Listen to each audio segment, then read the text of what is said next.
अशफाकुल नबी को, उनकी पुण्य स्मृति को सादर नमन।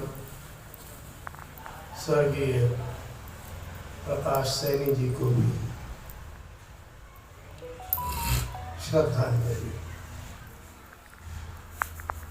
अमर है वही जो अभय हो बढ़े, अमर है वही जो अभय हो बढ़े हैं, बेहस राष्ट्र की वेदिका पर चढ़े।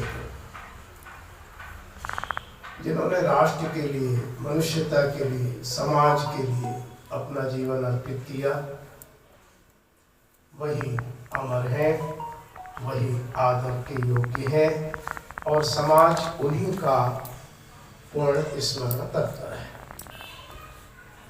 इन शब्दों के साथ अशफाकुल जी को एक बार पुनः श्रद्धांजलि। अभी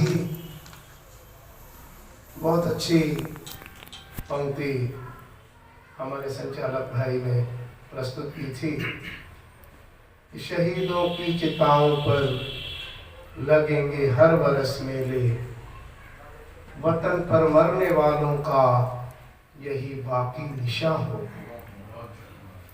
हम विचार करें कि गुलामी के उन दिनों में जो फांसियों पर लटक रहे थे, जो अंडमान के कारावासों में अमानुषिक यातनाएं सह रहे थे, जो पूज्य महात्मा गांधी के नेतृत्व में लाठियां गोलियां खा रहे थे, उन्हें ये विश्वास था कि आने वाली पीढ़ियां हमारे प्रति कृतज्ञ होंगी। हम देश के लिए लड़ रहे हैं, अपने किसी स्वार्थ के लिए लड़ रहे हैं। हमारा बलिदान जब रंग लाएगा तो हमारे आने वाले बच्चे हमें याद करेंगे। लेकिन आज जब हम देखते हैं तो ऐसा लगता है कि आजादी के बाद हमारे समाज ने हमारे उन शहीदों को वह सम्मान देने में कहीं उतनी रुचि नहीं ली जितनी ली जानी चाहिए थी।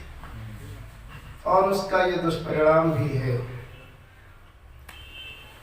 कि हम जिस उत्साह और जिस भावना के साथ अपने राष्ट्र की स्वतंत्रता के लिए लड़ रहे थे, अपने राष्ट्र के नव निर्माण के स्वप्न संजो रहे थे, स्वतंत्र भारत में वह लक्ष्य प्राप्त करने में हम कहीं पीछे रहे। हमारा संविधान कहता है हम भारत के लोग, हमारे इस हम में सब है। संविधान का प्रारंभ यहाँ से होता है, हम भारत के लोग।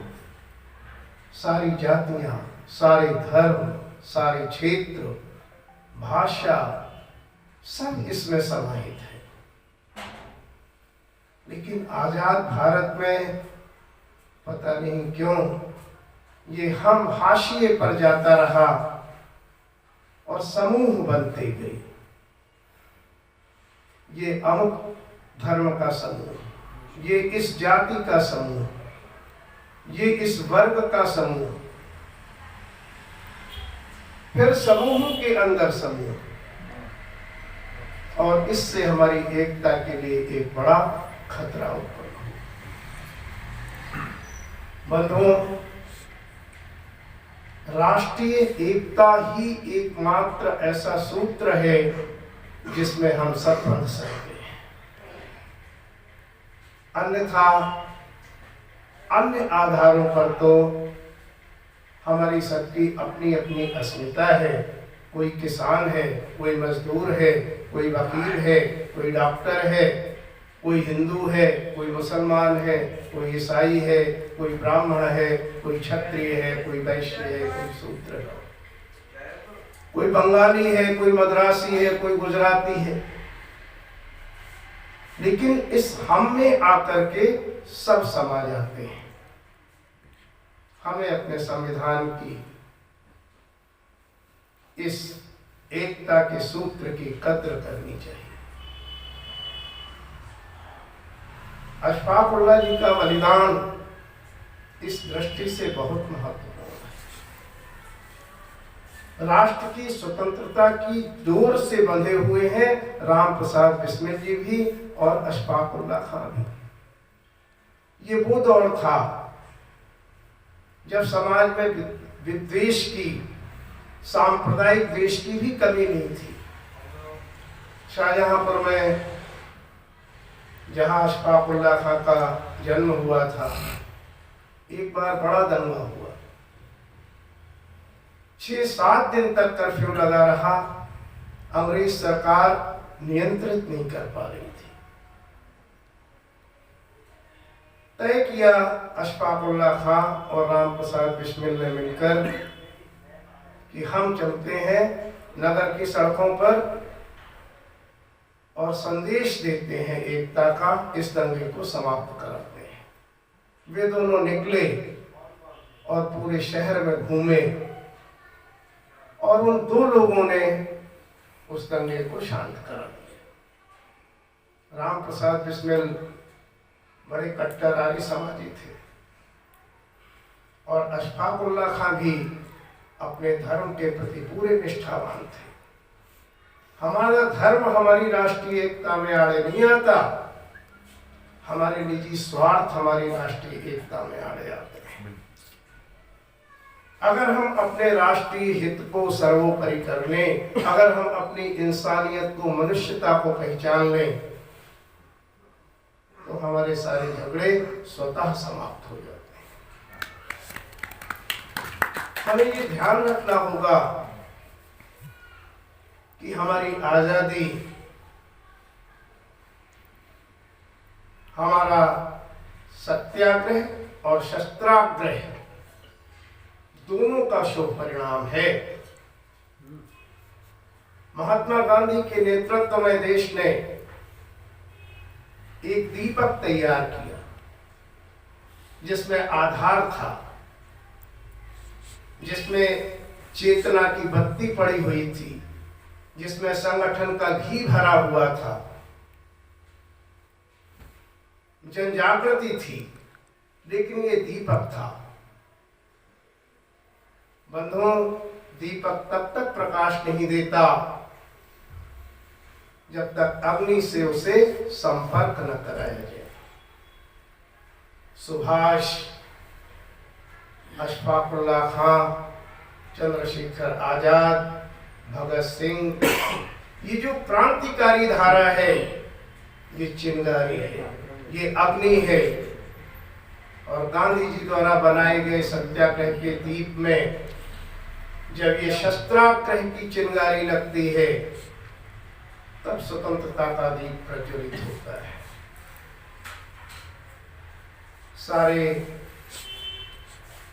बलिदानी जिस रूप में भी उन्होंने देश के लिए बलिदान किया, हमारे लिए आदरणीय है, सम्माननीय है। हमारा स्वर्णिम भविष्य उनकी प्रेरणा में, उनके संकल्पों की पूर्ति में निहित है। हमें इस पर ध्यान देना चाहिए और एकजुट होकर विश्व में जैसी स्थितियां निर्मित हो रही हैं,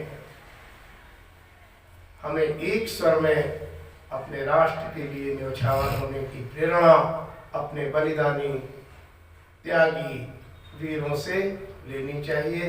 इसी में हमारा शुभ है, इसी में हमारे समाज का शिव है। हमें इस तथ्य को समझना होगा, एकजुट होकर आगे बढ़ना होगा। आपसी राग देश नीचे है, देश ऊपर है। हम अपने देश को किसी भी कारण से टूटने न दें, बिखरने न दें। हमारे शहीदों की जो मूल भावना है, हमारे संविधान का जो मूल स्वर है, हम भारत के लोग, इस हम में हमारी शक्ति है, हमारी अस्मिता है, हमारा अस्तित्व है और इसी के लिए हम संकल्पित रहें, समर्पित रहें। हमारे समाज का, हमारी आने वाली पीढ़ियों का सुख इसी में सुरक्षित होगा। एक बार पुनः श्रद्धांजलि सहित आप सबको धन्यवाद। है माई नर्मदा धाम, धन्य है माई नर्मदा धाम, धन्य है माई नर्मदा धाम। माई नर्मदा पुण्य प्रदाता, माई नर्मदा पुण्य प्रदाता, जब भी दर्शन करके आता।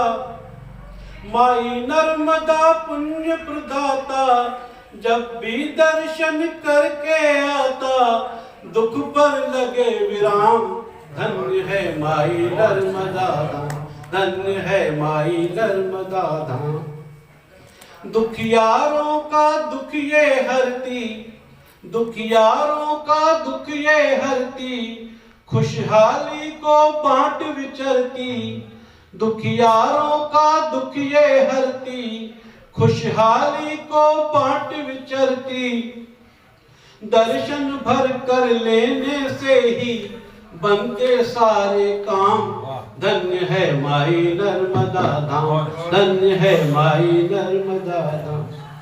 कितने सुंदर तट हैं इसके, कितने सुंदर तट हैं इसके, आश्रय पाते भूले भटके।